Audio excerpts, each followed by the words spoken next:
नमस्कार। आज एक बहुत महत्वपूर्ण दिन। आज समाचार जगत के नक्षत्र में एक नया सितारा समाचार के धरातल पर, समाचार के आकाश में उदीयमान हो रहा है, भारत एक्सप्रेस। आज विशेष दिन है। उस विशेष दिन पर हमारे एक विशेष अतिथि हैं। हमारे साथ इस समारोह के शुभारंभ में सम्मिलित हुए हैं उमेश कुमार जी। उमेश कुमार जी एक बहुत लोकप्रिय हस्ती है राजनीति की दुनिया से उत्तराखंड में। हम जानना चाहेंगे आपके शुरू से ही आपका थोड़ा परिचय हमें मिले, फिर हम बात करते हैं। परिचय जी, जी मेरा परिचय तो खैर क्या है, मैं तो एक जनता का प्रतिनिधि हूँ जी और खानपुर विधानसभा सीट है हरिद्वार में, जी देवभूमि उत्तराखंड में, वहाँ से मैं निर्दलीय विधायक हूँ। जी यही मेरा एक जो है, मैं जनता का विधायक हूँ, मैं निर्दलीय भी नहीं हूँ, मैं जनता का विधायक हूँ। इतना ही मेरा परिचय है।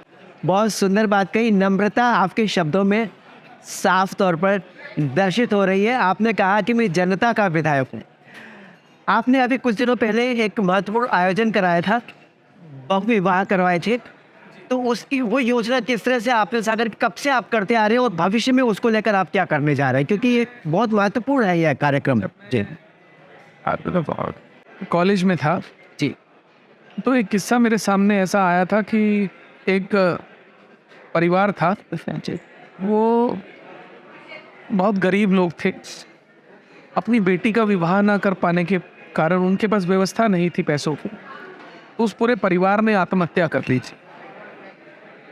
मैंने उस दिन सोचा था कि जब भी मुझे ईश्वर सक्षम बनाएगा तो मैं कोशिश करूँगा कि कोई भी व्यक्ति, गरीब ऐसा व्यक्ति जो पैसे के अभाव में अपनी कन्या का विवाह नहीं कर पा रहा हो, वो इस दर्द और पीड़ा से ना गुजरे। मैंने विधायक बनते ही सबसे पहले 2 महीने में 13 शादियां कराई, 15 साल। उसके बाद अभी हमने 21 विवाह कराए। और हमारे यहाँ कोई ये बार नहीं है कि आप हमारी ही विधानसभा से आए, आप उत्तराखंड में कहीं से भी हैं, आप हरिद्वार जनपद में कहीं से भी हैं, हम उनका स्वागत करते हैं। विवाह भी हम पूरा ड्यू डिलिजेंस करके करते हैं। कोई कन्या नाबालिग ना हो, ज़बरदस्ती विवाह ना कराया जा रहा हो और सही में वो ज़रूरतमंद हो। तो एक गरीब परिवार, एक गरीब बाप जब अपनी बेटी का विवाह करने का सपना देखता है, वो लाखों रुपए उधार लेता है, जिसका ब्याज जो है वो उसकी कमाई से ज़्यादा होता है प्रति माह की। वो व्यक्ति सारी ज़िंदगी अपनी बेटी का विवाह करने के बाद उस कर्ज का ब्याज उतारने में गुजार देता है। तो मेरी कोशिश है कि मेरे जनपद में मैं जहाँ हूँ वहाँ किसी भी व्यक्ति को, किसी परिवार को गरीबी के कारण अपनी बेटी का विवाह ना कर पाने के कारण जान न देनी पड़े और व्यक्ति को कर्जा ना लेना पड़े, जिसके चलते वो पूरी ज़िंदगी कोल्हू में बैल की तरह पिसता रहे और उस कर्ज का ब्याज चुकाता है। आपके शब्दों से मुझे स्पष्ट दर्शित है कि उत्तराखंड की राजनीति के एक परोपकारी राजनीतिज्ञ हैं आप, और ये जो आपने शुरुआत की है बहुत लोगों को प्रेरणा देगी। बहुत सारे दूसरे राजनीतिक दूसरे प्रदेशों में इससे प्रेरणा लेके जनता के लिए वो कार्य करेंगे जो आप करें, जो पहले कभी देखा नहीं गया। क्योंकि एक बाप जो अपनी बेटी की शादी नहीं करा सकता, जब वो बड़ी हो जाती है आर्थिक कारणों से, या अगर बाप ना हो, माँ अकेली हो, या माँ भी ना हो, बेटा अनाथ हो, बेटी अनाथ हो, तो ये बहुत बड़ी पीड़ा है और इस पीड़ा से आप उतारें। आप, मुझे लगता है कि उनकी दृष्टि में आप उनके पिता से भी बढ़कर हैं। तो देखिए, जब आप कन्यादान करते हैं तो आप पिता ही हैं। क्या पिता की तरह कुछ नहीं होता, क्योंकि या तो आप पिता की जिम्मेदारी निभाते हैं। बिल्कुल, बहुत अच्छा। पिता की तरह कुछ नहीं होता, पिता ही है। पिता ही, जब आप कन्यादान करते हैं तो आप बेटी को विदा करते हैं।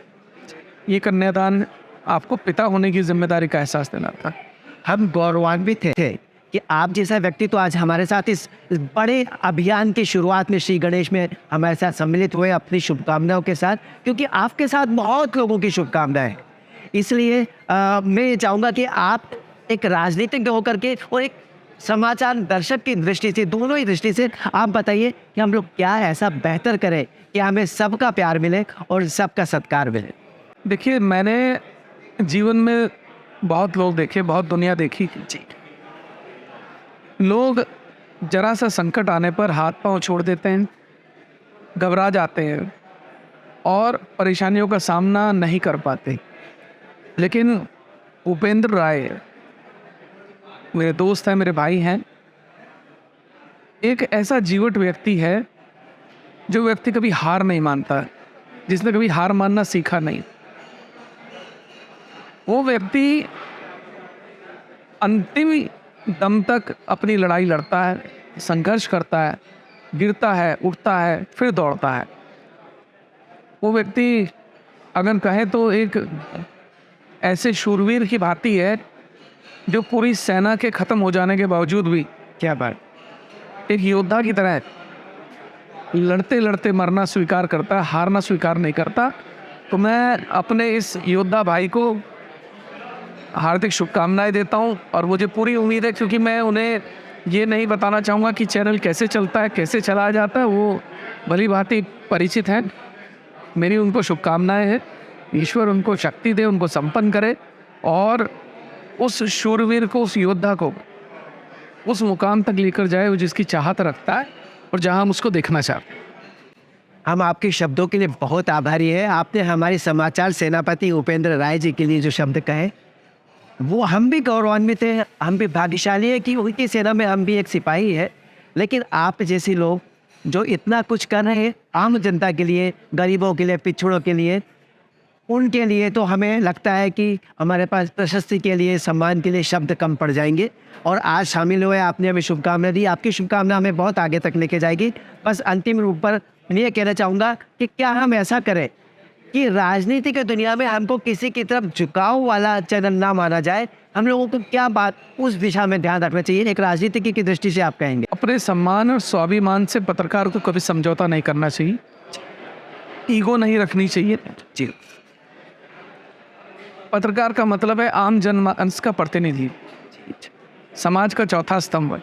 अगर आप चौथे स्तंभ हैं, आप आम जनमानस की आवाज़ हैं, तो हर व्यक्ति को, आपके चैनल को और आपको इस तरह देखना चाहिए कि भाई हमारी आवाज़ तो ये है, हमारे सुख में, हमारे दुख में ये हमारी आवाज़ को उठाएंगे, हमारी आवाज़ को बुलंद करेंगे, हमारी समस्याओं को, हमारी परेशानियों को ये संबंधित सरकारों को, संबंधित अधिकारियों तक लेकर जाएंगे और बुलंद करेंगे और हमारी समस्या का हल करेंगे।